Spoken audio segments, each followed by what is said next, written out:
actually is the lead play in our offense. Yes, our YN or a tight end to open up somewhere between 6 feet and 9 feet.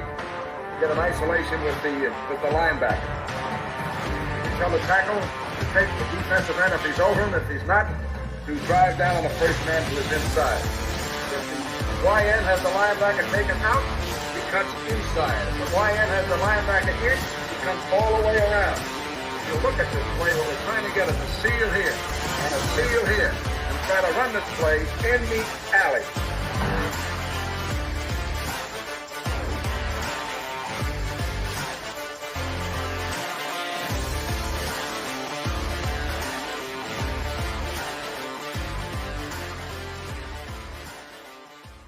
Hey, what's up, guys? Welcome into Packers Total Access. My name is Clayton. You can check us out on packernet.com. You can find me on Twitter at Packers_access. You can email us, PackersTotalAccess@gmail.com. You can text us 865-658-5824. I'm joined alongside Tim live in Green Bay. Going to talk a little Packers tonight. Hope everybody's doing well.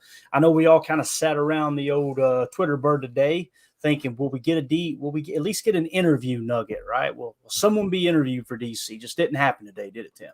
No, it's coming though. Patience is a virtue, right? We got to be patient. Absolutely.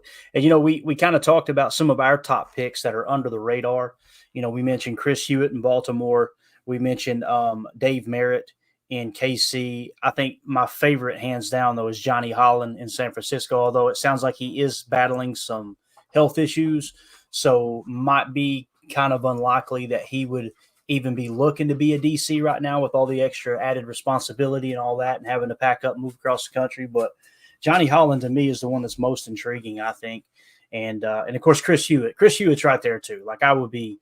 He's number one on my list right now. Yeah, for sure. So we also mentioned, Denard Wilson in Baltimore, and we mentioned Daniel Bullock in San Francisco as well. So just some names to kind of keep an eye on. And when we talk about those teams, obviously, those are from 3 of the final 4 teams here that are still alive. So that might be the reason for lack of information, although we do know that 1265 and the Green Bay Packers organization hold all that information very, very close to their vest, right? They don't want to tip their hand in any of that because, imagine you do let that information out, Tim, and another team catches wind of it. So, let's go interview them real quick. Let's try to get them on the books real quick, right? You're gonna or the team you're trying to poach them from is like, we're good. We're gonna offer another deal, and we're not gonna give them permission to talk to you.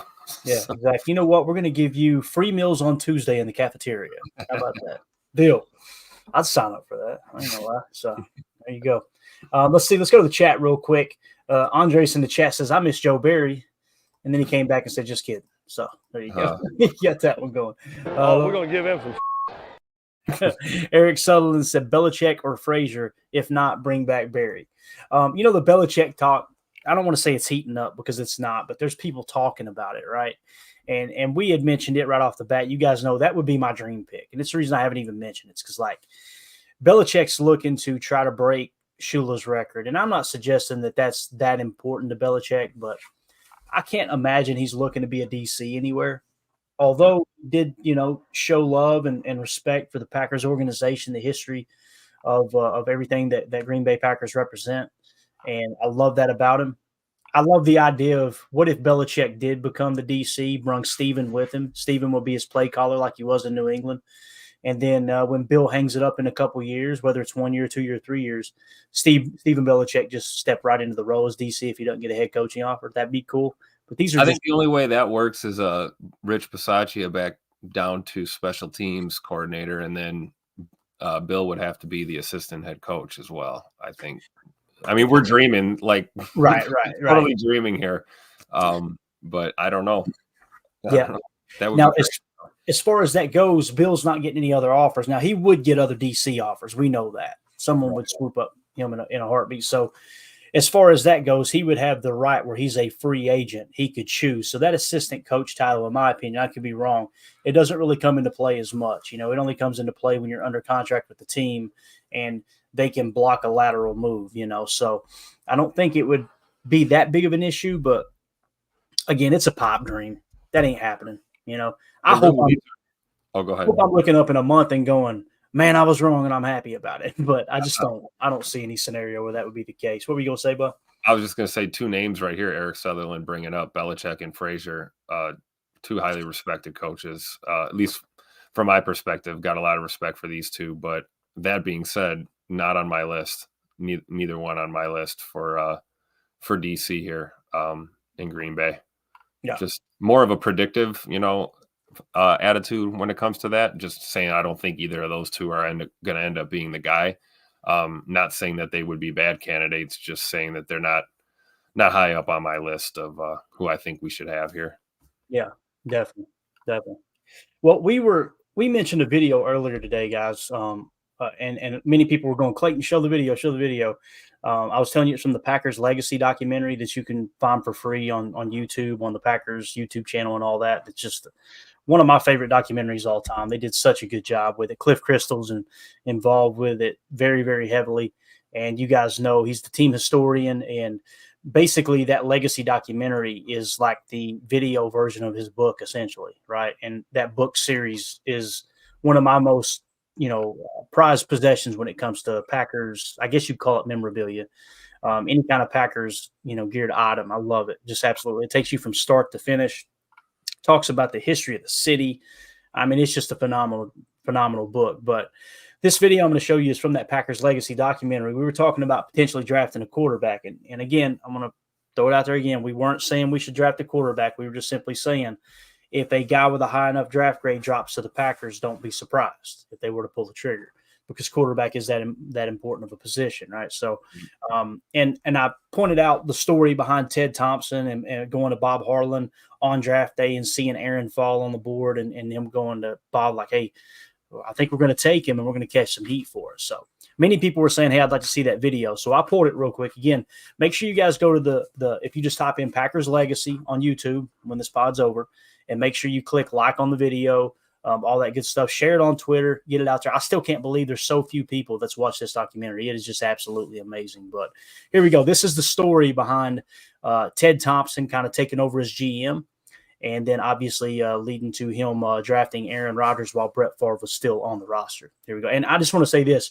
The fact that this is filmed and they captured Ted Thompson in a documentary form before he passed away, as a Packer fan, I'm forever indebted to whoever pulled that off, because what an amazing man. There's not one player that played for him that didn't like him. They absolutely adored that guy. I think that was the hard part for me to stomach, was how several Packer players kind of bucked on Goody at first. And it's like, man, I miss those days with Ted, Yep. But you got to keep in mind too, from the negative standpoint, it's hard to believe Packer fans were calling for his job anytime he didn't win a Super Bowl, because he was just so good at what he did, and battling to the very end of his life, with that sickness, and continuing to do what he loves. As an advisor as long as possible too.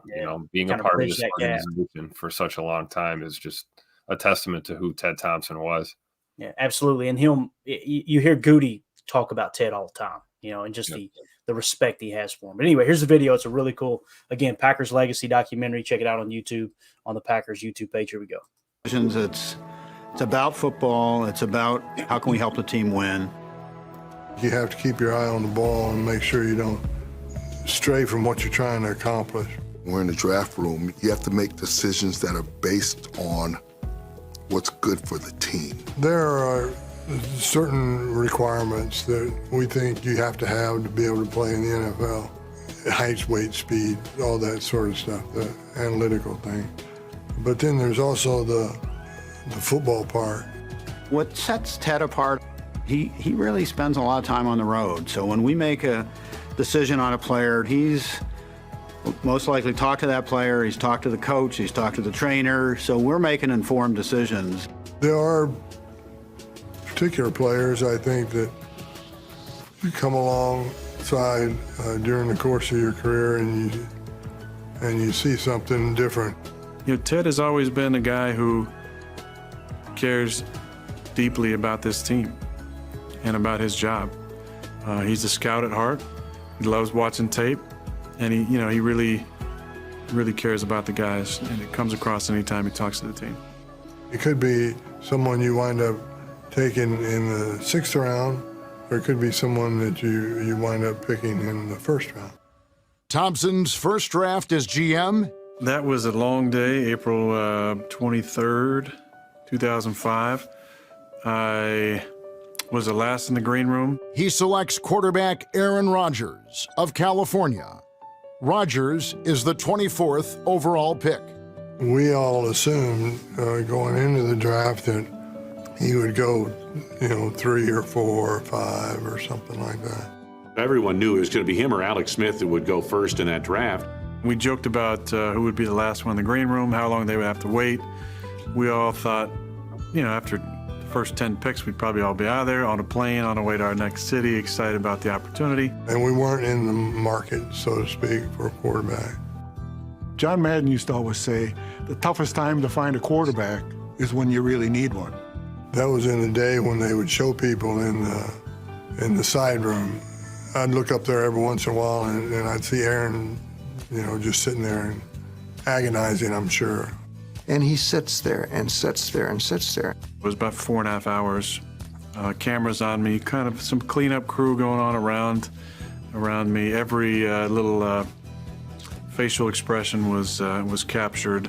As it gets close to our choice, Ted says to me, he says, "Can we step out of the draft room for a minute and talk?" I remember taking a little 30-minute off-camera break as we got to picks 14, 15, 16, knowing I wasn't going to be picked, and wondering what was going to happen, wondering why people had passed on me. Did they need a quarterback for the next season? No. So he calls me out of the room and he says, if Aaron Rodgers is there, Bob, I'm going to take him. We're going to catch some heat because Brett's still playing excellent football. And I said, Ted, it's your ball club. And lo and behold, when he got to be our pick, he was there. Thompson did something that had never been done. Green Bay is on the clock, and I got a call on my cell phone. It was the first time, really, where a general manager or anybody drafted a future Hall of Fame quarterback to follow in the footsteps of another Hall of Fame quarterback. I was like, what? Packers going to pick me? Then I could pick me. They got Favre. It was going to become a need. I mean, that's why the pick was so special. By then, people knew that time was running out on Favre. I didn't really even hear it. It was so loud in the Javits Center. I think everybody was giving me the obligatory cheer because they knew how long I was sitting around. And we're doing a show in front of fans in Lambeau Field's atrium. And everybody starts booing. And why were they booing? Well, because the Packers needed a pass-rushing defensive end difference maker. I got bad mail when Ted Thompson decided to draft Aaron Rodgers. Brett Favre had announced a couple of weeks earlier he was coming back. Doug Peterson was the backup. The Packers were fine at quarterback. They didn't need to waste a first-round draft choice on a quarterback.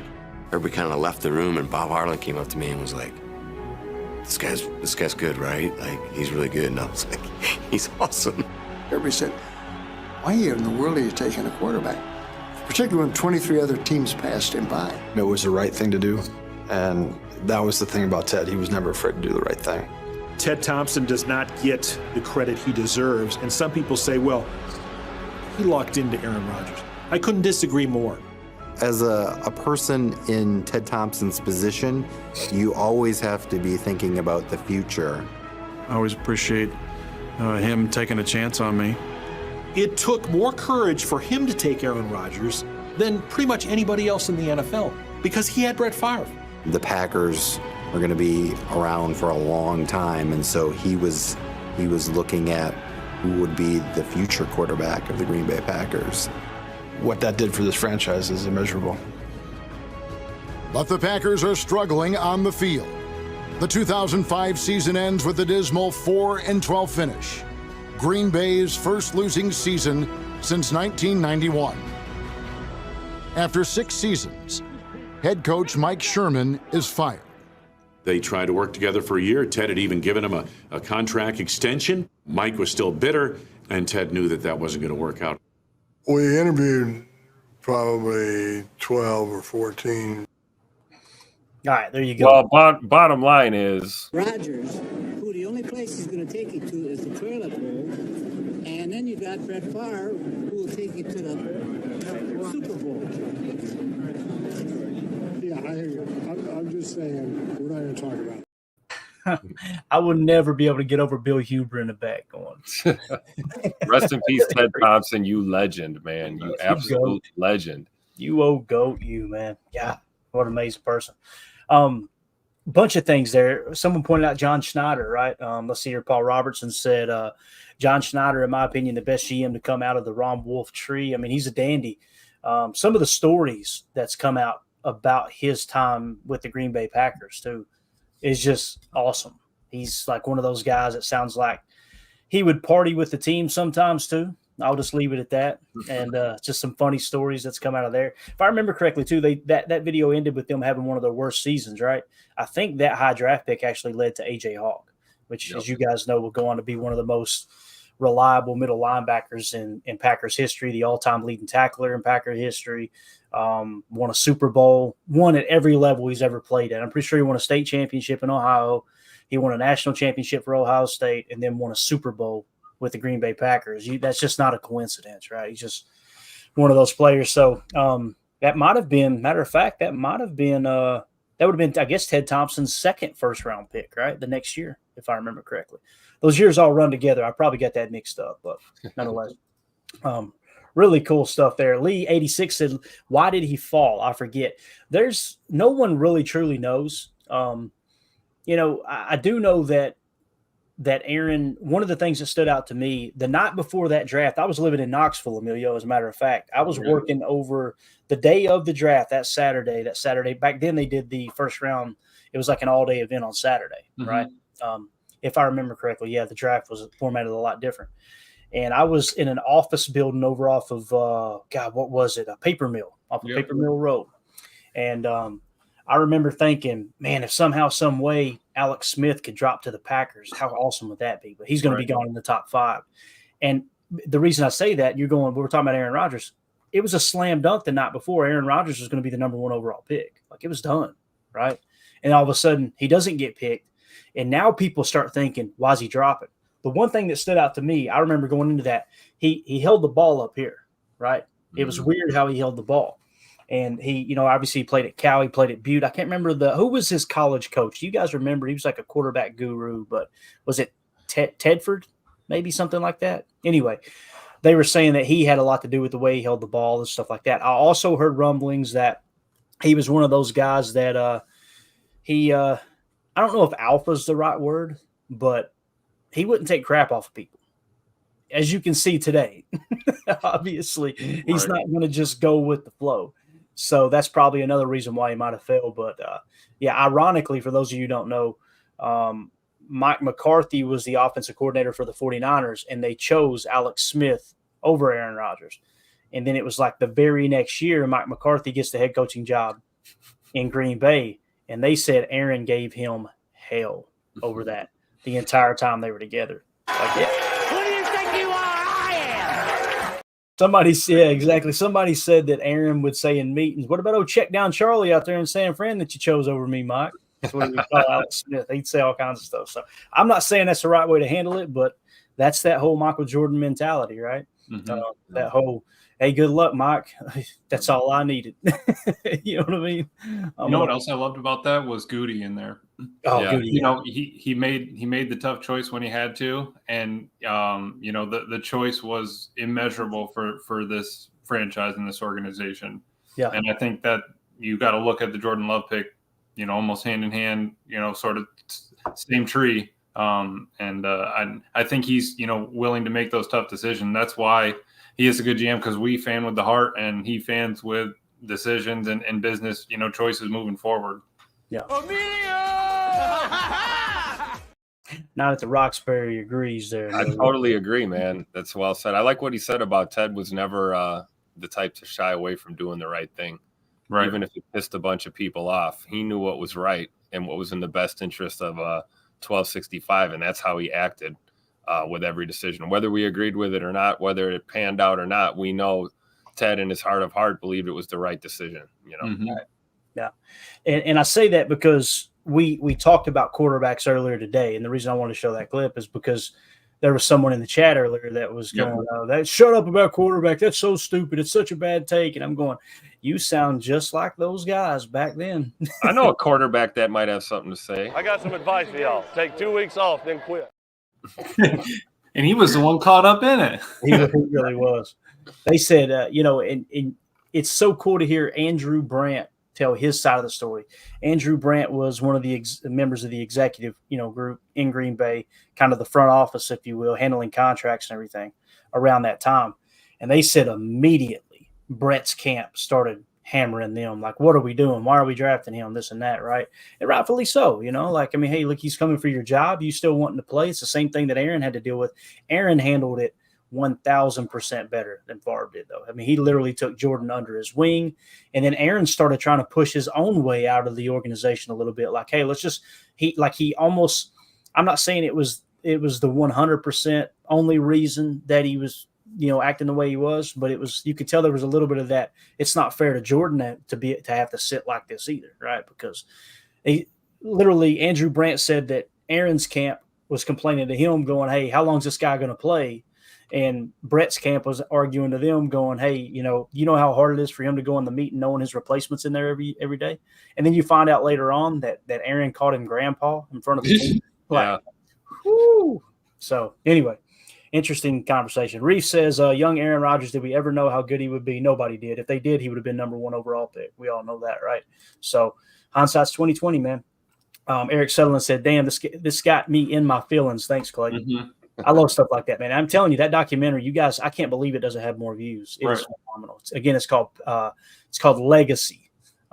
If you search YouTube, Packers Legacy, it'll pull up the whole set, and it is. And I've watched it once or twice, but man, even just hearing it that second time, you pick out new nuggets each time you're listening to that thing. It's powerful, man. There's no doubt about it. Drew D said it was Jeff Tedford. So I think I got the last name right there. So yeah, he was the coach for Aaron in college, and like I said, it seemed like they were both going to be really, really good quarterbacks, but Alex was just kind of squeaky clean, and Aaron had a couple of things, his ball carriage, all that stuff his carriage was a little high. And then, like we said, some of the alpha stuff behind the scenes, that type of thing. And also, once you start falling, that can be kind of like hot potato with the teams. They're kind of like, oh, they didn't take them. Oh, we don't want them. No, Yeah. we're going to pass. And then it's like a domino effect. Everyone starts passing, and that's how these guys, they just drop down tiers. Momentum's a real thing, man, in every aspect of live sports, whatever. And what happens is one guy doesn't take them, then the next few teams, they don't need a quarterback. And then the next one that does need a quarterback's going, why didn't they take him? What's wrong with him? What did they find? Right. And it keeps trickling down. In the meantime, Ted's watching him fall going, this guy's going to land right in our freaking That's over there like. Yeah. And Bob, I love how Bob Harlan said, Ted, it's your team. You do what you do. I've got your back. And then he went to John Schneider and was like, hey, this guy's good, right? Please tell me this guy's good. I love it, man. I love it when grown men can actually talk about things that they were hesitant on. You know what I mean? Like little insecurities and things. I just think it's awesome. But all right. Anyway, let's get to a little bit of free agency / draft talk. Now, you guys know we talked about the coaches. That's kind of at a stalemate right now as far as potential defensive coordinators. We'll let you guys know if anything breaks. Obviously, you guys in the chat, you see anything come across the old Twitter wire, you let us know in here too. But we talked about the potential candidates there. The other day, we talked about our needs on defense. We said we could use as many as 4 safeties. I mean, it's a pretty empty safety room, right? Mm-hmm. So we said at least 1 starter, possibly 2 starters, a couple backups, right? Defensive line, we said a potential starter. And I know we got Devontae White. I know we got Carl Brooks, but I don't think anybody believes that we've got that nose tackle, that guy who can play nose tackle and 3 technique and be dominant doing it at this specific moment. So that's something we kind of climbed into. Linebackers, we said we need a starting linebacker next to Quay. And if Devondre beats him out or beats Quay out, you start the best 2. We also said we needed a backup linebacker, so 2 total. And then we talked about cornerbacks, potentially needing 4 corners when you look at how they grade out, right? You've got Jair. And again, these don't have to be starters, but you're looking to fill that roster out a little bit. Now, we all agree we want Keyshawn Nixon back for the return ability. And you know what? That's the floor for your nickel corner. Just doing a quick recap there. Ed didn't like that. Ed is like, what are you thinking, dude? You hear Bart like, bro, you think we need 4 cornerbacks? Have you lost your mind? So let's jump over to the offensive side of the ball. All right, offensive line. I think we would all agree we got to do something with right guard, right? I mean, it was pretty much Cheeks all year long. Runyon was Cheeks, Sean Ryan was Cheeks. Royce Newman is buried so far in the depth chart. I think he might be cleaning toilets in the atrium at this point. Like, we haven't heard from him in forever. So we're going to look at offensive line free agents. And the goal here is to identify players that we go, you know what, for that price, that's projected contract, I think it'd be worth signing him. Not that you're going to get all these guys, but these are guys that you might want to target. What we came away with was linebacker Bobby Wagner for $4 million, safety Geno Stone for $6.5 million, Alohi Gilman at $2.7 million, and then we talk about Darnell Savage being potentially $5 million, right? So let's dive into the offensive line. Let's hit the super chat before we do it. Seth Reuter says, hey, guys, I'm against keeping Barry in the building. I feel it undermines the next DC. Also, safety or cornerback first. Yeah, we definitely disagree on that, Seth. Respectfully disagree that I don't see how it undermines them. He's not getting any other offers as a DC anywhere else. The players absolutely love him. I know some people are convinced they don't, but it's been pretty unanimous across the board. The players love him. Everyone in the organizations love him. The local media has talked about how he's the nicest guy in the building. Matt LaFleur has voiced his opinion on him, saying that he's one of the best men he's ever coached with. I think the locker room's stronger, the building's stronger with him there. That's just me personally. Right. But again, my thought is even if it is, I mean, how would it undermine him? Wouldn't it be worse on Joe Barry? Like, thinking about it, wouldn't it be like, oh man, I'm sticking around even, but if that's what he wants, if he cares about this team, about this organization, what's the problem with that? I mean, yeah, it didn't work out as DC, but you don't think he brings something? I mean, he wasn't, how good was Campbell when he was out, working him inside linebacker sort of thing? Maybe we get him back in there, that sort of thing. Could be, yeah. And, the other thing, if I try to see it from Seth's standpoint, I always look at precedent, Seth, right? Like, what has happened in the past? And I don't know, I'm sure it has happened, but it's so rare that a DC gets relieved of his duties and he stays in the building, right? Yep. So past, precedent would suggest it's not going to happen. And I don't think it's a slam dunk he does stay in the building. I just don't see it as that issue, me personally. I think it's I've never felt like it was like Joe Barry is the defensive coordinator anyway. It was almost like Matt handpicked a guy that, hey, I'm going to tell you exactly what we're going to do, and you go out there and run your scheme, but you approach it from this standpoint. We have Paul Brettel on. Remember, Tim? And Paul Brettel said, I think that Matt LaFleur needs to shoulder a little bit of this blame, right? Because he's the one making the calls, right? And I know the Barry haters don't want to hear that, but I think there is a little bit of that. What were you going to say, Tim? I'm sorry. I was just going to say, I mean, if we bring in a DC that's got like a totally different philosophy, I could see this being valid. So once we get a hire, I think we'll be able to better gauge whether or not it's even possible or plausible that Joe Barry stays on as a linebacker coach or whatever role that may be. But, it happens in the NFL, right? You've seen guys as head coach. Look at Dan Quinn, right? I mean, that guy was a head coach for a number of years, went to a Super Bowl, and now he's a DC. I mean, guys bounce around, they move up and down. It does happen. But I do think whoever the new hire is, that's gonna have a lot of bearing on whether or not it's even an option to keep Joe Barry, and quite honestly, maybe a handful of other guys on the staff as well. We talk about that. New DC might want his own input and some of his own staff. So we'll see. Yeah, definitely. Seth Reuter, the second part to his super chat, he said, also safety or cornerback first. I think he's asking which would you take first. Safety. For me, it's best available too. Like if you've got a cornerback that's 2 tiers higher on your draft board than the top safety, go corner. That's right. That's what they mean by draft best player available, right? It's not. But your gut's telling you safety if you have the option, right? Right. Right. So exactly. I knew it. All right. No, yeah. If you say, Clayton, draw the perfect scenario, what's you get a chance to pick the best prospect available. You get to pick what position they play, and they'll play it as good as any position on the field. To me, free safety is right there, and I put it ahead of that tier 1 position of interior defensive line because you've got Kenny Clark there. You've got Devontae Wyatt, which we know he's really, really weak in the run game. You've got Carl Brooks, who finished the season really strong. and you have no one in the safety room, right? So I would lean towards safety, Seth, if that's what you're asking. If it was a perfect world, you had two prospects, both in the same tier on your draft board, same draft grade, I'm going safety over corner personally. So appreciate the super chat, buddy. Mike Witt with the super chat said, draft an inside linebacker in the draft, cut 59. Dude is done, in my opinion. You can cut him. You can do that. You free up $2 million. I would rather have him on the roster. It's something that was talked about by multiple players this year, how he's a leader in the locker room. I know people don't like him on social media because he calls them out for acting like jackasses, but, that's life, right? Sounds like life to me. I like the dude. Now, if it's something that, I'm not saying you should try to force him in there as a starter. If he continues to play at the level he played at this past season, he's not starting caliber. There's no two ways about it. Now, was it the injuries? Was it, he's getting a little older now? I think he's going to be 31 this year if he's not 31 already. He's definitely not in the future plans. When you look at that contract they signed him to, it's a little iffy, man. You talked about possibly, we just mentioned it, bringing Bobby Wagner in on a 1-year deal or a 2-year deal. Is there room on this roster for two older linebackers like this? And does freeing up $2 million, with a release with Dre, does that, you're like halfway to Bobby Wagner, aren't you? What do we have the market value on him? It's a good point. It's a very good point. You could free up the $2 million, and then, like Drew D pointed out, you clear him off the cap for next year, right? So you're freeing up even more cap in that regard. You can go that route.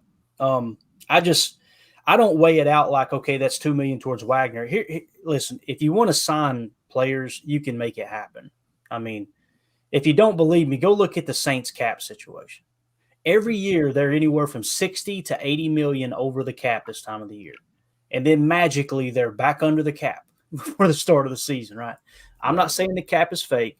The cap is very real from a date-sensitive standpoint, right? You've got to get under that cap. That's how you end up having to cut loose Zadarius Smith. That's how you end up having to trade Devontae Adams because you couldn't get the long-term deal done. You didn't want to have to shoulder that whole franchise tag hit that year. Like, that whole date-sensitive stuff is real. But you can make it work either way. So $2 million, I'm really not that concerned about, Tim. I would rather have that depth at linebacker, that leadership at linebacker. Yeah, that's kind of how I see that because, by the time you get to next year, you're going to have a lot more cap room freed up because Bach's going to be off the roster. Aaron Jones's contract will probably be adjusted. There'll be a ton of different things. Now, you'll be looking to jump into Jordan Love's new contract extension if and when they do that. If they do it in May, that'll start hitting in 2025. So even then, it won't even come into factor. I'm just kind of looking at it from that standpoint. Now, are you saying I strongly disagree? Do I strongly disagree with them cutting him? No, I don't think it's like, oh, my God, what are we going to do if they do decide to cut him? It's just if I was choosing, I would rather have him be that third linebacker, especially if you decide to go with someone from Kansas City, San Francisco, or New Orleans or any of these other 43 teams where you would need a third linebacker in the lineup, right? Right. The thought of him playing Will, kind of gets me a little bit excited. Because you're thinking Campbell as those three backers are inside backers. We're not going to be putting Rashawn or Preston as the back three is what you're saying, right? Yeah.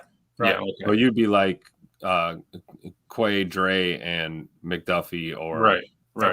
Quay, Dre, and Bobby Wagner, or something. Because that's it. I mean, if you're committing to that, we're going to need him. If we're going to go 3 wide at backer, we're going to need someone like that we can at least count on. We know where the floor is, sort of thing. That's why we need to figure out our coordinator so we can start talking about stuff like this. Right. And if you go to 4-3, Emilio, what's going to change immediately is Rashawn Gary and Preston Smith will now become defensive ends. Hand in the dirt. That's what happens, right? Immediately. So you're down to linebackers in the linebacker room, but now you no longer need 4 on the 34 jam front. You're just going to need 3, and you're 43, whether you play under, over, or just straight up. Mike's saying he's done cut him. I think, Tim, you kind of am I misunderstanding you? You kind of agree with Mike, like, hey, maybe we do just go ahead and cut ties with him, free up that $2 million? I'm just saying, are they looking at that and taking those numbers into consideration when you're looking at potential available free agents? Because honestly, I mean, it sounds foolish, right? I mean, you go from a 31-year-old Devondre Campbell to a 35-year-old Bobby Wagner. How old's Right. Bobby Wagner? You know what I mean? Like it doesn't look good on the surface. So, Right. and actually, when we first brought this up a few days ago, I'm all for Dre playing here in Green Bay. I don't want to see him go. I'm with you. I think we already have that veteran presence and leadership at that spot in this locker room, and I think we need to put some other talent around him so he can help mold these guys as they become pros. Because I feel really good about Zay McDuffie, and Quay had kind of a down year, but not completely down. Certainly a guy who's still improving and coming into his own as a pro, and hopefully year 3 is lights out. So I feel good about those 3. At linebacker for sure. Gotcha. Yeah. We're going to find out real quick as soon as the DC is hired, right? Now, if they go with someone in-house and nothing changes about the scheme, hold on tight, right? There's going to be some upset fans, I think, and your roster isn't going to turn over that much. Now, if you go with a new DC from Baltimore, and they run that multi-front, you're probably going to keep your roster pretty well intact from a 34 standpoint, right? And then you'll have maybe a hybrid defensive end or 2 when you do want to go with those 43 looks, that type of thing. Because, I mean, the only difference, guys, is your base defense. Your 34 jam as opposed to a 43 with 3 stacked backers. That's the only difference. When we play nickel, it's the same as a 4-3 nickel. You got 2 edge defenders, 2 interior defensive linemen. Mm-hmm. Typically, your defensive linemen are a little bit bigger when you got a 34 base roster.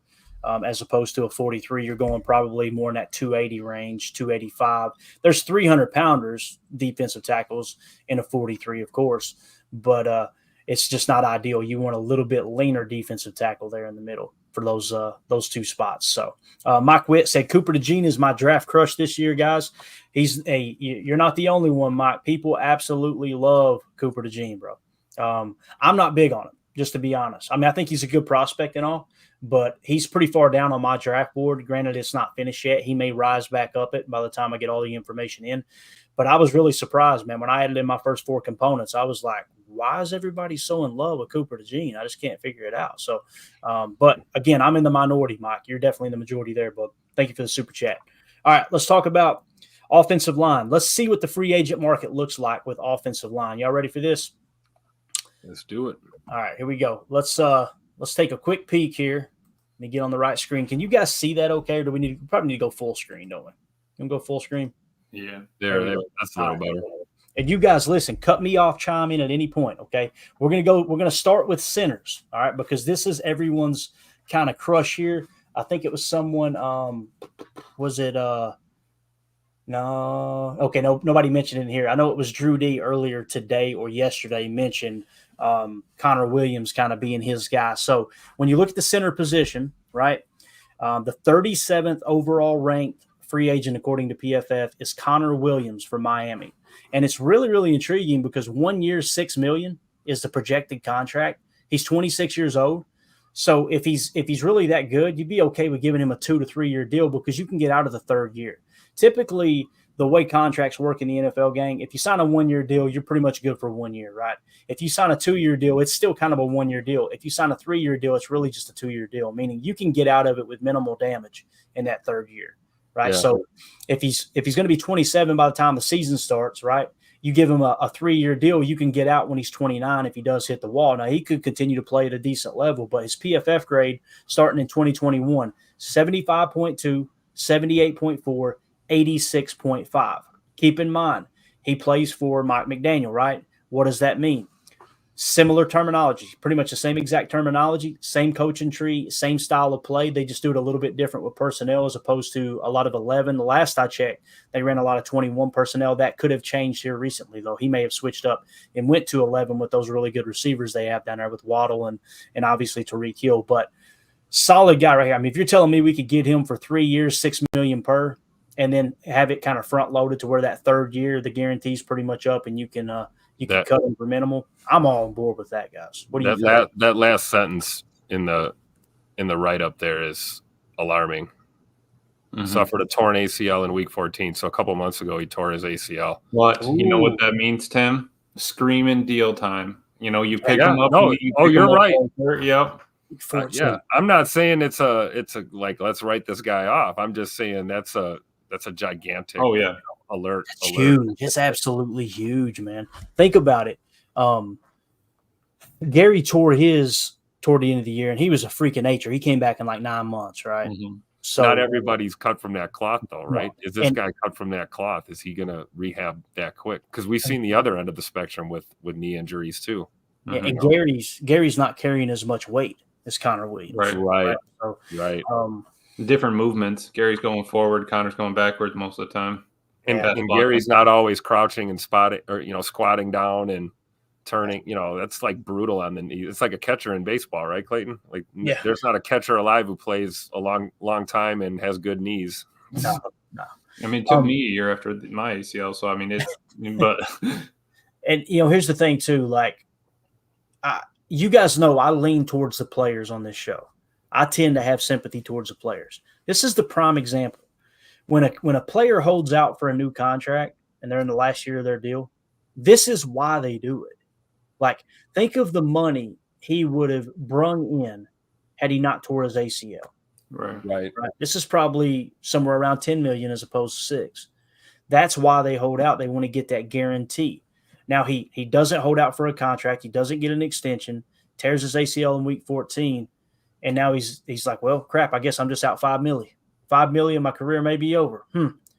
All because I wanted to be nice for the team and not hold out for my money. Like, that's why I try to see the other side of that coin from time to time. Yep. But that ACL, man, I'm having a hard time writing him on the list here, boys. So do y'all agree or no? I put him on a list with an asterisk. Like, let's just potentially. I don't know. Mm-hmm. You got to remember too. Our current center is kind of finishing strong. So and he's got a lot of love in that Green Bay locker room already. So you never know. Center might not be the first place we go on the offensive line.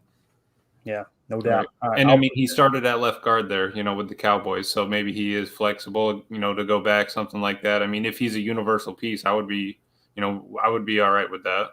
Yeah, yep. For sure. All right. So next is Andre James. PFF grade 64.8, 62.8, 74.6. He's 26 years old. He'll be 27 by the time the season starts. Played for the Raiders, so not similar terminology there, although I'm sure you can learn it. You're looking at 3 years, $9 million per year. I'm not interested. How about you guys? No. I mean, no. Just too up and down for me with the grades too. That's what I was looking at, and the snap counts too. Josh at that point. Yeah. So Lloyd Cushenberry is next. 64.2, 56.2, 73.3, 26 years old. Look at his projected contract, guys. 4 years, $14.2 million per. Ooh, Lord. That's wild. That is absolutely wild. No thanks from me. You guys? Yeah, I'll pass. All right. Aaron Brewer. This is 26 years old, center from Tennessee. 3 years, $6 million per, 6.6 million per. His PFF grades were 57.9, 59.9, 71.6. Still too inconsistent for me there. You guys? Huge jump though in 23. I'd consider it. You consider it for 6.6? Yeah. Okay. All right. Aaron Brewer. Then you got Tyler. I wish Jacob was here. How do you say that one, boys? Yeah. You crushed it. You absolutely crushed it. Yeah. 65.1, 60.5, 69.2, 26 years old, 3 years, $7 million per. Pass. Yeah. You see, I'm not seeing anything here that I'm like, this is the guy. Yeah. And the only one that was the ACL, right? So same thing here, 59.5, 58.0, 66.1 for Coleman Shelton from the LA Rams, 5.3 million per. I'm just not seeing it. None of these guys, right? So that's pretty much it. That's in your top 131 free agents. So nobody on the list, right? Am I thinking right? Anybody y'all want me to put down? No. Okay. Let's move on to guard. Let's see what we got with the guard position here. Potential free agents. Again, they can still be franchise tagged. They can still be re-signed by their team. They'll have first dibs on it, if I understood correctly, on re-signing them. Let's start off with Kevin Dotson, 27 years old. Projection here, he played for the LA Rams. Projection is 4 years, $17.2 million per year. His PFF grade 64.5, 65.4, and then 84.4, the second highest graded guard. With that kind of money, I feel like it's out of our range. I don't think we're looking to dump that much money into a right guard. I don't know how you guys feel. I feel like you spend your money on your top 3 offensive linemen. Zach Tom, you're catching a break right now. You're going to have to give him a contract in the next couple of years. You got Bakhtiari's eating up a ton of cap right now. Elton Jenkins got the bag. Those are your 3 cash cows right now, right? So it's like I'm not looking for anyone with a cap hit of over $8 million, really. I don't know how you guys feel, but that's kind of how I'm seeing that. Next one's Robert Hunt. We're looking for deals like we found there with Geno Stone and Alohi Gilman, right? That's what we're kind of looking for. Guard Robert Hunt from Miami, 27 years old. His last 3 PFF grades starting in 2021, 67.4, 72.3, 76.4. He looks like he's looking at getting somewhere around 17.5 million as well. That's a no-go for me. Yeah, I mean, money-wise for sure. And the PFF grade is, again, a little bit of an improvement over the years. And then seeing that he's a, zone rushing attack kind of dude here, coming from McDaniel's system is kind of intriguing. But I'm with you, Clayton. I probably no on this one. I mean, is Miami going to have a line? Like, what are they doing? And they got Christian Wilkins at defensive tackle that they have to resign too. Like, just wild. You can see, man, you got small windows of time in the NFL. But then, I mean, if you wait long enough, maybe the one you were eyeballing is still there. You give him a deal, and we're out of here. Right. So what I'm going to do is to go through them a little quick here at the guard position. We're just going to talk about the money, and if it's not in our range, we won't even look at it. This guy's kind of in that range, right? Yeah. Kevin Zeitler from Baltimore, 2 years, $7.5 million per year. PFF grade 75.1, 74.7, 71.3. According to PFF, he's declined every year. His age, 33 years old. Yeah, he's going to be 34. Going to be 34. Yes. That's a no-go for me. Dalton Reisner from Minnesota, 3 years, $8 million per. That's kind of teetering over that cap that we're looking to spend at that position. Obviously, 68.5, 61.1, 57.1. No-go for me. You guys, same? Pass. Yeah. Okay. Ezra Cleveland. What a name. All right. Somebody was smoking the old devil's lettuce when they named that child. Ezra Cleveland. Somebody watching right now, watch they'll comment, and their name is Ezra. I guarantee you. I'll put it right in my mouth. 3 years, $9.5 million per. PFF grade 68.6, 73.4, 59.5. Just really inconsistent, right? As far as according to PFF. 25 years old, though. That's probably why he's looking at somewhere around $10 million per. Too inconsistent for me. It's not knocking my socks off there, right? Yeah, I'm with you. All right. Damian Lewis, $10.5 million per. 26 years old. PFF grades up and down, 57, 72, 59. We'll move on from that. There's our boy John Runyon. I love seeing our guys come up and go, okay, how's he stacking up? The projected contract, they're expecting him to get over $6 million, over $6.5 million in the market, right? His PFF grades, 64.6, 62.6, 56.5. So he's declined every year. He's 26 years old. He'll be right at 27 when the season starts, I would imagine, or close to it. He'll turn 27 during the season next year. Just too much. I mean, we've seen it firsthand, right, guys? I'm not being too hard. The last sentence: the former 6th rounder can get his feet crossed up and end up on the ground more frequently than you'd like. Particularly when you ask to pull or reach block. Right. And what do we try to do in Green Bay? We run pin and pull all the time. I couldn't run pin and pull. Listen, I weigh 195 pounds. I'm not athletic enough to run pin and pull. I'm not judging. We're not asking you to do it. We need John Runyon to do it. I just want listeners to know Clayton's not sitting over here going, these guys can't run pin and pull. This dude is on the ground a lot, man. Yeah. And I hate it because we seen the video the other day. I mean, it's just, listen, if he goes out and gets $6.5 million somewhere, and part of it would be because of his pedigree, the fact that his dad, he's a second generation athlete, and his dad was so good in the league for so long. Go get your money, John Runyon. Go get it. And if not, you talk about getting a discount. I mean, we just looked at 2 or 3 guys higher up on the list that aren't grading much higher than he is. Very good point. A lot more money. Yeah, very good point. I think I would rather at this point than bring John Runyon back. I would try to replace him in the draft. And Goody can draft offensive linemen. My God, That's the vibe I'm getting based on how far we've made it through the list here. Just running up on his name, and I'm leaning towards the draft too for this. Yep, and that was the whole purpose of this exercise, is to go, okay, is there anyone out there that we like, right? Jonah Jackson, 10 and a quarter, not interested. John Simpson, $5.25 million. He's 26 years old. PFF grades, though, 53, 59, 56. You got Graham Glasgow, going to be 32 years old during the season, 65, 59, 74. I'm not interested. Nope. Oh, look at this guy. Greg Van Roten. All right, here we go. 33 years old, $2.7 million is his projected contract. Bring his him back. PFF grade, 68.1, 57.6, 75.3. I would be okay with something like this for about $2.5 million. I would be all right with it, because you got someone who played at a decent level last year, guys. He graded out as the 8th highest guard in the entire league. You know it's going to be a one-year deal. Maybe that's the type of person you plug and play there at right guard, and you take some swings in the draft, right? You can kind of say, okay, we solidify the right guard position for half of what we paid Josh Nijman to scratch his butt on the bench this year, right? I mean, let's be honest about it. Especially if your philosophy is let's load up and win one right now, Yeah, right. I'm going to put him down. Like that. For that price, I'm going to put him down just as an option, okay?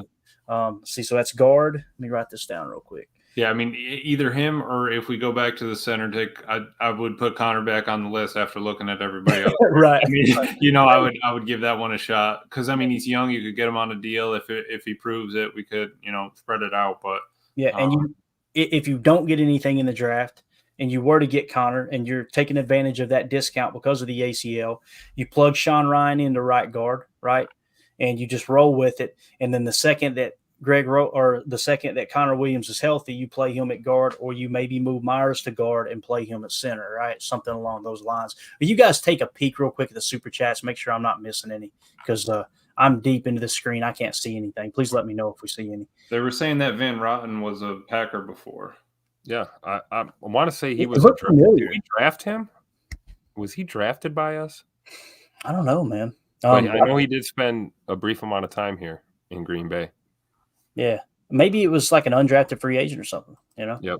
Something like that. Oh, I've done lost my spot. See, that's why you don't click on stuff like that, guys. We learned our lesson. All right, we're back. Look how quick, man. NASA computer engaged. All right, let's go to tackles. Hey, I found out about Van Roten. He was signed by us as an undrafted free agent. There we go. There you go. Thanks, Carly. Good stuff.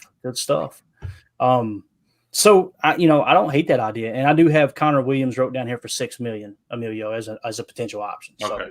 So, all right, let's move on to tackle real quick. These are going to get expensive, I guarantee it. But you got Tyron Smith from the Dallas Cowboys. They're seeing 1 year, $10 million. 33 years old. Last year he graded out 83.7.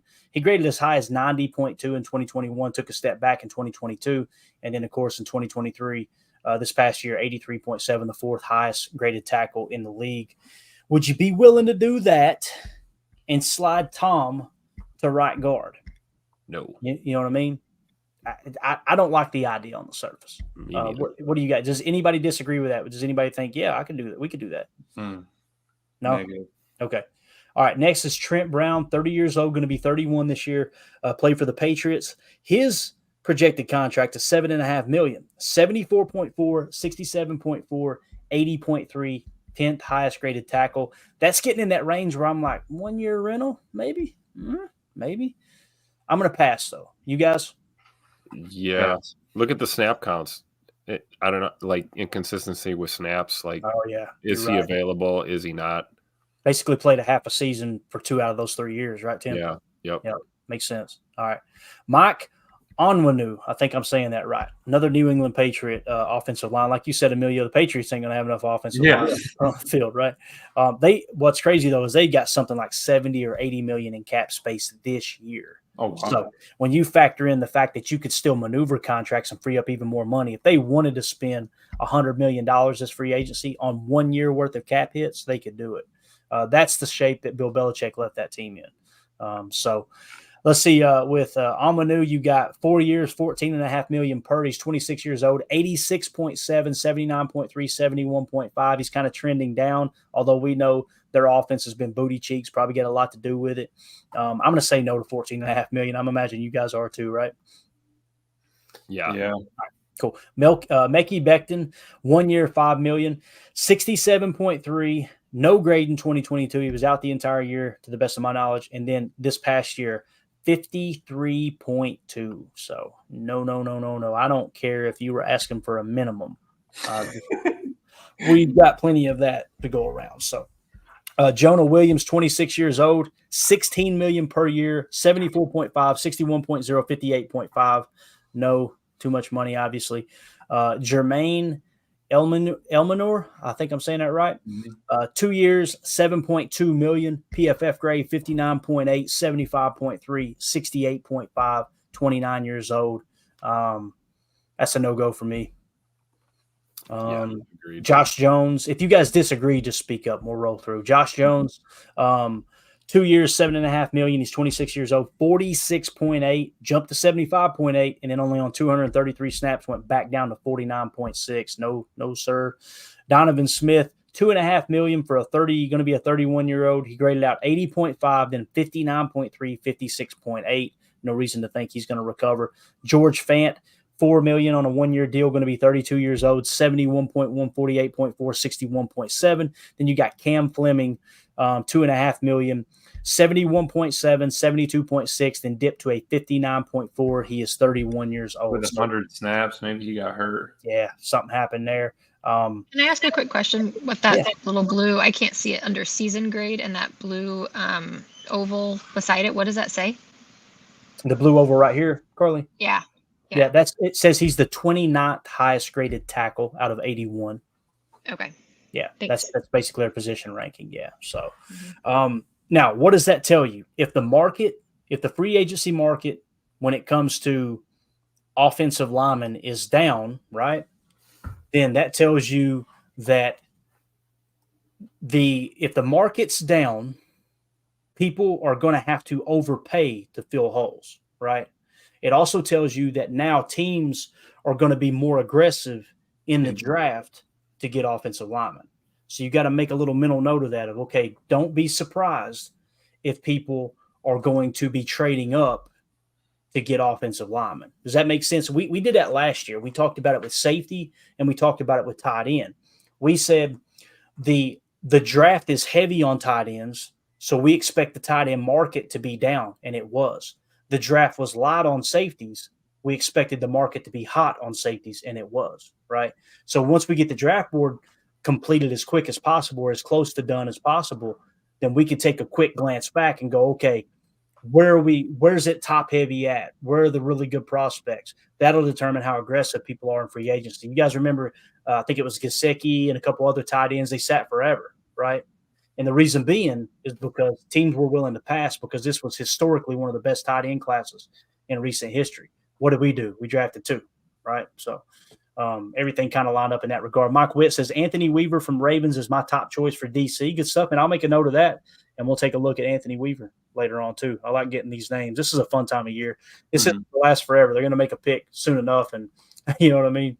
We're not going to be able to talk about this stuff again. But thank you so much for the super chat, Mike Witt. We appreciate you. Paul Robertson says Zeitler is his cousin. No lie. Paul, buddy, you lie to your friends. I'll lie to mine, but let's don't lie to each other, okay? How about that? You can call me anything you want, but don't call me that. It's going to take a couple of daddy sodas to get me to believe that, Paul, but you may be telling the truth. I don't know, man. Yeah, there you go. So offensive line, we went through it. The only 2 we came away with was center Connor Williams, right? He's battling ACL. You probably wouldn't get him back till November, would be my guess. Is a good, safe estimation 1 full year later. And then you had guard Greg Von Roten. All right. So that's kind of how we're looking at offensive line. Let's just go around the horn here once, Tim. Start with Carly. Based off of the names we covered, right? And, all the potential contracts with it, would you be willing to sign either of those guys? Or do you think, you know what, let's just try to fix this problem in the draft? I say with the incredibly high, I feel like, importance on the offensive line, I would say try to go draft first. which I know it's hard to do at first because then obviously the time is now to figure this out, but let's just see what's left over after the draft is my opinion. You could take multiple late round swings and potentially land another Zach Tom like Goody did. My goodness, you know. And I don't know how many Zach Toms are out there, because I remember Ryan Schlitt pointing it out on his pod, like, Zach Tom's my guy. He said that way before the draft even got here. He was talking about his versatility and just his, you know, everything pointed towards, hey, this dude's going to be a good pro. And luckily we got him. I don't know how many of those there are out there late in the draft, but yeah, I like that idea. And we have vets on the O-line. So if we want to, we need to have some new people coming in so that we don't have a huge turnover all at once. And so I feel like the draft and getting some young people on the line is a better idea. Absolutely. It's I like think somebody said too just now. Yeah, like Steve Drake said, our O-line is fine. You sure about that? With the 3X. You sure about that? Yeah, our running game took a big dip backwards this year. Now they started to turn it on there towards the end, obviously. You know, what I'm showing is you could get a starter at right guard, right, and 2 backups to make this roster a little better, right? Now you're not going to break the bank for any of those, but if you get a deal like we talked about, like a Greg Von Roten, right, like that might be the way to go, you know. And they seen something in him before, so you know he's going to be on the Packers' radar a bit if they can get him for the right price. If you can get him in here at $2.5 million, I'd be okay with that. Because you let Yash walk, right? You let Yash walk in free agency. You're not going to pay him the $5 million or whatever. We didn't even see him on that list, did we? That was strange. No. Yash didn't pop up. Let me just make sure. I thought he was on our free agent list. Let me check this one more time here real quick if I still got it. But if that's, I mean, the thing I like about Connor is that even if the knee is, you know, messed up at first, we get him on a 1-year deal, see how he does, prove it. I mean, it's $6 million, but prove it, and we could still take a couple shots in the draft and then go from there. You know, and if he's young and he's good, hey, let's roll with it. If not, we got a couple backup, you know, offensive linemen we picked up later in the draft.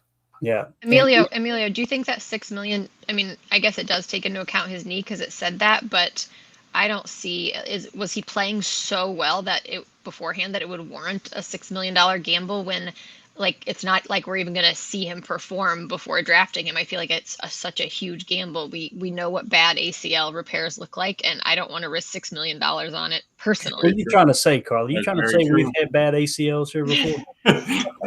That is very true. So I guess you would go back to, you know, Clayton's point when you bring up, you know, what was their draft grade on him, you know, coming out? Where did they maybe have him sitting on their boards moving forward and say, hey, what was our potential on this guy coming out of college? And as far as the question, Carly, of how good was he, from a center standpoint, starting in 2021, he was the 10th highest graded center, then the 4th highest graded, then the 2nd highest graded. So he's gotten better every year now. Pretty good, yeah. Really take a step back, though, right? Might be a totally different player with that ACL. Carly's right. That's a big gamble, you know. Big gamble, yeah. Yeah, it is. For a guy that could come up, you know, after a play and be saying, my knee. You've had that in the back pocket forever. Yeah, he's playing the first game. Could we offer him like 2, maybe 2.5? That is a gamble I would be willing to take because of how good he was, but I don't think a full 6. You could offer it, you know, and see what the market determines, right? You can go out there and say, hey, look, we'll give you $2 million with some incentives that if you're backed by this date, then it jumps to this much. If you're backed by this date, it jumps to this much. And then, you know, let the market kind of settle where it is, right? I don't think there's anything wrong with that. Maybe if I'm understanding what you're saying, Carly, maybe it's something like, what if we went in there at $2 million? Worst he could say is no, right? Mm-hmm. So, yeah, I don't necessarily disagree. I love a good deal. If you can pick them up on a deal, even with a little bit of work on them. We just got rid of the strength and conditioning coach, right? So let's get this. We already got the new one in. He specifically handles knees and hamstrings, and we're off to the races. We are good to go. Emilio reminds me of a Christmas story. How he said, my old man could bargain like an Arab trader. You know what he said? I love it.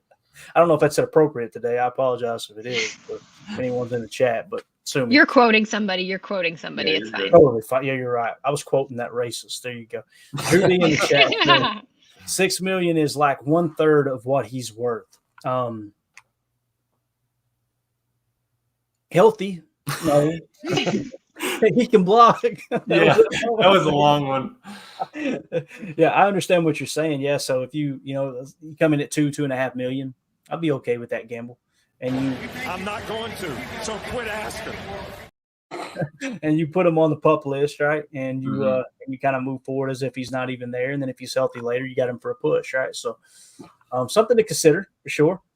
We were going to kind of look at the draft prospects, but there's really no point. I had it keyed up where we could do a mock draft, but we're at the hour and 4-minute mark. So we got through it. We talked a little Ted Thompson on the front side, which is the type of stuff you do in the offseason. Yeah, so we got a good glance at the market now, though, right, gang? So not really impressed with the offensive line market, which means people are going to be scrapping over them offensive linemen early. So if you do have a good tackle fall to you at 25, where you go, man, I had him in the second tier, and we're currently drafting in what the range that should be the fourth tier on the draft board, take him. You know what I mean? Pull the trigger. So something to think about there. Let's clean up in the chat here real quick. Deadfish said something. I really like this. He said Michael Jackson Powers Johnson. I'm sorry. Yeah. Michael Jackson. Is that really his name? I know his last name is Powers Johnson. He says fixes our interior offensive line problems. I think he's one of, if not my highest graded as it sits right now, interior offensive lineman. Let's pull it up here real quick. You will see him in the blue right there in the 13 spot. So I've got him as the 13th highest prospect as it sits right now. So yeah, I completely agree, Deadfish. If he falls to you at 25, I'd pull the trigger on that. I'd be totally great, totally fine with that pick, no doubt about it. So we're on the same page there. Let's see what else we got here in the chat real quick. Steve Drake says, draft a couple O tackles, no free agents. Yeah, probably the route we're going to be going here is what it seems like. Doug says, Kyle, Leslie Frazier was a baller. Early, he was interviewed so heavily with no takers. I'm the type of guy that would interview him just to see what others missed. I like Leslie Frazier, but it just kind of left a sour taste in my mouth how it ended in Buffalo. Them kind of blaming each other after that playoff loss last year, if I remember correctly. And the way, if you don't like the way Joe Barry calls his defense in a 2-minute drill, you're not going to like Leslie Frazier. Go back and watch Kansas City just go right down the field on that Buffalo defense last year in the playoffs, right? I think it was last year when that happened. Maybe watch me look up. I'm getting so old. It was Clayton. That was 6 years ago. Not surprised me one bit. But let's see. Steve Drake says you have to be careful with DCs who are former head coaches. They're not used to being told what to do. I think that's a very real thing. I think that's a very fair statement. Prince in the chat says that profile pic. I think we have enough O-line vets and would rather see them add to the line in the draft versus free agency. So, yeah, pretty unanimous across the board. Jake Shavink from the It's Always Draft Season podcast, one of my favorite podcasts to listen to. You can check it out by scanning that QR code in the upper right. That'll send you directly to Packernet Podcast, where you can find that podcast along with this stupid show. And Ryan Schlip's awesome Packernet podcast and his Packernet After Dark. So make sure you check that stuff. Here we go. Every time we promote it, we need to hit that soundbite. There we go.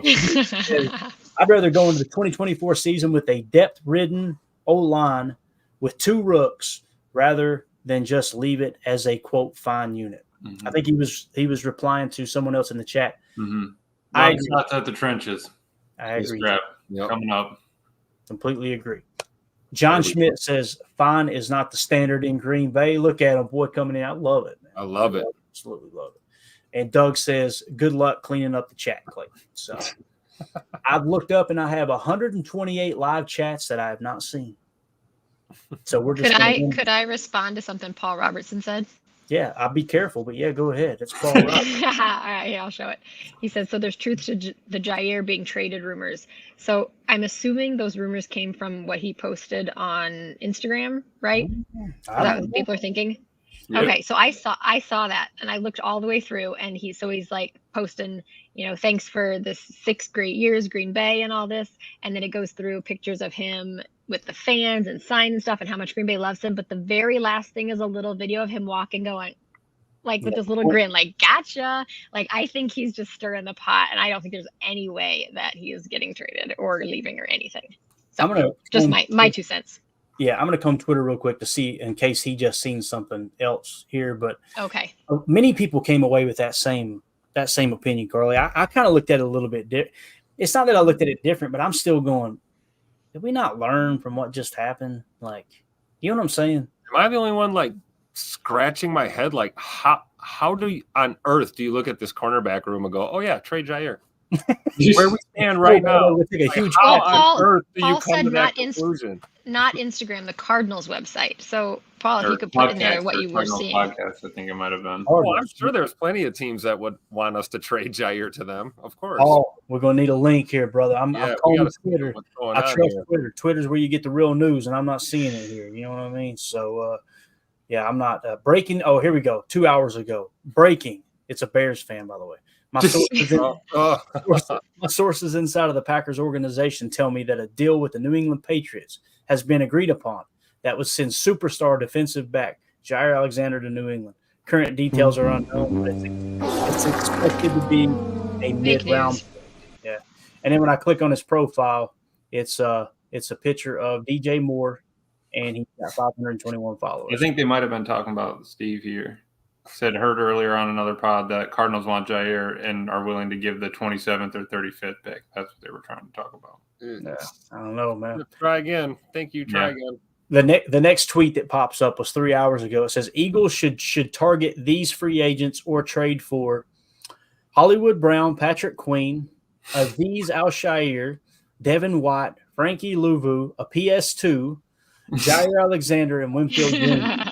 I'm guessing that's what PS2 means. I don't know. Maybe that's a nickname for someone, but yeah. Oh, Patrick Surtain. There it is. There it is. There it is. Okay, got it. Yeah, I was like, a PS2, really? You can't do that. Going old school. Kung Fu Kenny tweeted out a thing and said "in horns" with a thinking emoji, hashtag Rams House, and it shows Jair Alexander like they might be trying to trade for him. But yeah, I don't think there's anything to this. So it sounds like everybody's saying, "Hey, we could use Jair. I bet you could." Mm-hmm. It looks like this particular show where I've seen it, it's every week they have one episode looking at, who could this team acquire? Who could the Cardinals get? And they pick some like hot button person. Everyone is like a way to get people to look at it, I think. So I think and it seems pretty scheduled. So I don't think there's a whole lot to it. There's a Wisconsin website. You never know. There's a Wisconsin website that drives me crazy. I had to unsubscribe because I don't appreciate the clickbait stuff. I know what you're referring to. Bro, it's every single day. The title is, the most shocking thing you've ever seen, and then you read the article and you're like, oh, that's a nothing burger. Okay. Green Bay great speaks out on the coaching staff. And it's like, oh, crap, who said what? And you click on it, it's like, Jerry Kramer praises the coaching staff for the great job they've done. It's like, boy, just wasted 45 seconds of my time. So, anyway, I don't dig that stuff. That's what she said. That might be the best one yet. All right, let's get out of here. Go around.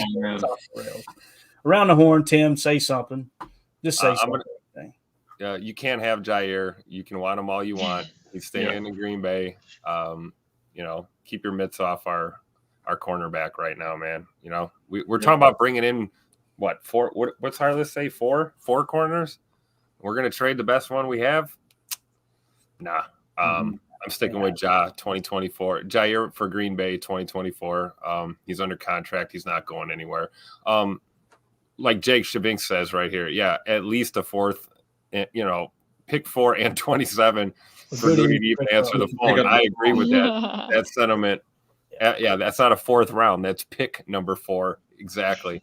I need text conversation. I need text confirmation that the number 4 is involved, or I'm not even answering. Yeah, right. Yep. That's right. So, that's all I got to say, man. I can't wait to see Jair back to his old self next season. I feel like it's coming, and I feel like this might be the year we really see him step into that leadership role that we've been, he's kind of been in already, but maybe taking a different approach. New DC. Who knows? Like the future is kind of uncertain at this point, but I feel pretty certain that Ja's not going anywhere. Yeah, I agree. Emilio, parting thoughts, but you got anything else you wanted to hit on before we wrap up here, man? No, I mentioned it that we switched or released our strength and conditioning coach. We'll figure out what we replace that position with. And like Tim said, I don't think Ja's going anywhere. I like digging into all this, where we can go with the O-line, D-line, but it's going to be really big in the trenches this spring here. And I'm excited to see what Goody, after watching that video, I'm excited to see what he does in the draft, make that decision, whatever is best for this team, don't worry about the consequences, the noise outside, and let it go. Yeah, for sure. I was just looking through here too. I'm sure you guys heard Tom Pelissero tweeted out about 4 hours ago. The Falcons are zeroing in on Raheem Morris as their next head coach. So that was the DC for the Rams. So how does that affect the Packers? Now Sean McVay is in the market for a new DC, right? So that could pull someone else off the market there. So just something to keep in mind. My guess is Brandon Staley will end up with the Rams, the Dolphins, or the Packers would be my bet that he would end up at. Because those guys really like to stick together, right, from that same type of tree. So if he does want to go back to being DC, it was one of those strange situations. If I understood correctly, he was a DC, he got a head coaching job, and he started calling the offensive plays. It's like, are you high, bro? What are we doing here? Like, what made you want to do that? And obviously it went horribly wrong. Of course, you got Jim Harbaugh leaving Michigan and going to the LA Chargers now. I think that's going to be a match made in heaven. With Jim Harbaugh returning to the NFL, Matt LaFleur is no longer the active coach with the highest winning percentage. That's how much success Harbaugh had. I mean, he was a dog. He was. And I like him. I like what he represents as a man. I think he's a good guy. So I think it's good for the league. I'm glad he's not in the NFC. But Carly, parting thoughts from you. Anything else you want to hit on here? No, I haven't really been, in here since we heard about Joe Barry, and it's just, I'm glad the decision was made and all that, and and I don't want Darnell Savage back. Those are my two takeaways from the season. All right, put it on the books here. I like it. Carly said, "Lock the door, change the code." Yeah, we kind of dove into it the other day. Yeah. They have his market value at $5 million, and he graded out as far as passer rating. Obviously his PFF grade was like 75, which isn't too bad, but he's been inconsistent. That's, if we were looking at him like as any other free agent, we would be looking at it going, hey, he's been inconsistent, right? As far as passer rating when targeted, I looked it up. He's 73rd amongst safeties at 109.4. So I think the number we had put on him originally was $4 million, if I remember correctly, that we'd say, hey, I'd think about taking him back for $4 million. But after we've seen the safety free agent market, man, I'd much rather have Geno Stone or Alohi Gilman than Darnell Savage. So something to keep our eye on. But we will make a note of that. Carly said, no more Savage. Get him out of here. So I like what Paul says. Carly is savage for being anti-savage. I see what you do. I like his name. I like the guy, but I just don't think he is a like good the guy, play really. style. Yeah. Yeah. You can see him in the locker room. He just seems like he's just one of those guys that he's, everybody loves him. Come on, man, you gotta perform, right? That is Emilio. You run a landscaping company, right? That grass don't get cut, don't matter how nice you are. That check ain't coming in the mail. That's the truth. So there you go. All right, we're out of here, guys. Appreciate everybody hanging out with us. This was a lot of fun. We'll be back in the morning with something else to talk about. We kind of fired from the hip tonight with the offensive line. Now we've got the free agent market. We've got 1, 2, 3, 4, 5 guys that we're potentially interested in. Okay. What we might do in the morning, Tim, if it's cool with you, is go through and do a mock draft with all of our needs and pretend those free agents don't even exist. Yep. And that'll give us a good glance at the draft of, okay, can we fill these holes without using free agency? And if we come away from the mock draft going, man, it was really hard to find this position or that position, maybe get a little aggressive with one of those free agents, right? So absolutely. Cool. So good. That being said, we're out of here. I want to give a special thanks to all the super chats. I know Mike Witt in here with a super chat earlier. I think a couple of them got unmarked. We apologize for that. But if you did drop a super chat, thank you guys so much for supporting the stream. We really, really appreciate it. For those of you listening on the pod, thank you for making us a part of your day. As always, let's go out and be the change we want to see in the world. And go, Pack, go. The power sweep. Actually, it's the lead play in our offense. Yes, our YN or a tight end to open up somewhere between 6 feet and 9 feet. Get an isolation with the linebacker. Tell the tackle to take the defensive end if he's over him. If he's not, to drive down on the first man to his inside. If the YN has the linebacker taken out, he cuts inside. If the YN has the linebacker in, he comes all the way around. If you look at this play, what we're trying to get is a seal here and a seal here. Try to run this play in the alley.